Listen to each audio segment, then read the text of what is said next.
there, this is the news updates in AFRICUNIA TV coming to you from our studio here in Lagos, Nigeria, the nation's commercial capital. I am Deborah. Many thanks for joining me. Our news update today will begin from Uganda.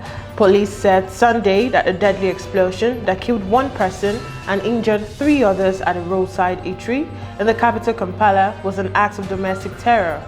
Police spokesman Fred Enaga said the attackers arrived at a popular grilled pork joint in northern Kampala at around 17:30 GMT on Saturday, carrying a plastic shopping bag that they placed under a table.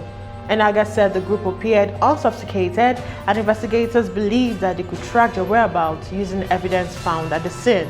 They did not elaborate on the identity or motivation of the suspected attackers. And we move to Dakar, where Senegalese women took to the streets of Dakar on Saturday to march against climate change. The objective was to promote their participation in the climate debate and encourage people to consider their specific climate concerns as Senegalese and African women at next month's climate summit. The women marched through the Senegalese capital as they chanted and held banners which called for climate actions.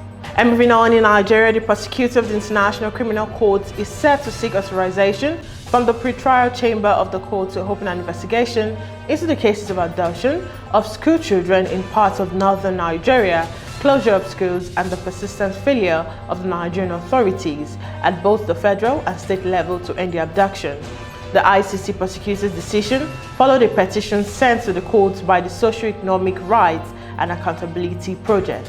And more updates from the Nigerian scene. Nigeria makes history today as it becomes the first African country to digitize its currency and exercise the Central Bank of Nigeria as described as one of the milestones of a long journey. Amid the anxiety, some experts have warned that eNaira is just one of the disruptive technology banks will need to accept and adapt to avoid being overrun. The launch will put Nigeria on the global central bank digital currency tracking map as the 5th country to launch a centralized national electronic money. And still on the Nigerian scene, the 36th House of Assembly speakers has called on President Muhammadu Buhari to declare bandits as terrorists and enemies of the nation. This was their resolution at a conference of speakers of states House of Assembly in Katsina State yesterday.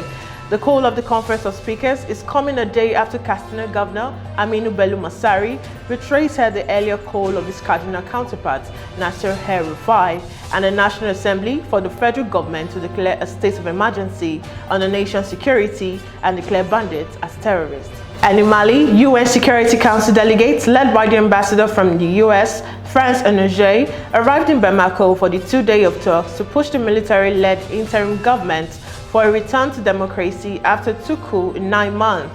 The delegation adds to international pressure on coup leaders to abide by February 27th deadline set by the Economic Community of West African States, ECOWAS, for a presidential election.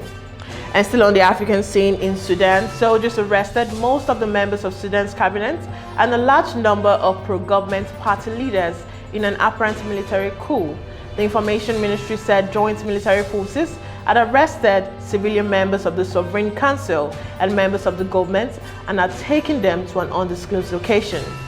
And on the foreign scene, Britain is likely to require staff in the National Health Service to be fully vaccinated against COVID-19, Health Secretary Sajid Javid has said. He also said that the mandatory vaccine for health workers would help to protect patients and that it was not deterred by the fact that there is already a staff shortage in the health system. And updates from the sports scene. Liverpool raced into a 4-0 lead in the first half at Old Trafford. Mohamed Salah completed his hat-trick in the second half as Paul Pogba was shown a straight red card. Ole Solskjaer called Manchester United 5-0 thrashing by Liverpool his darkest day as manager of the club, but with his job under pressure, remained adamant the squad are close to success.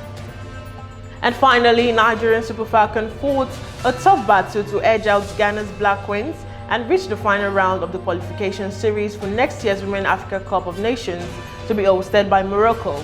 A lone goal defeat in Accra yesterday meant the 9-time African champions survived the 2-1 aggregate win over their hosts. And it's a wrap on News Update today. Visit our website on www.africunia.tv and subscribe to our YouTube channel.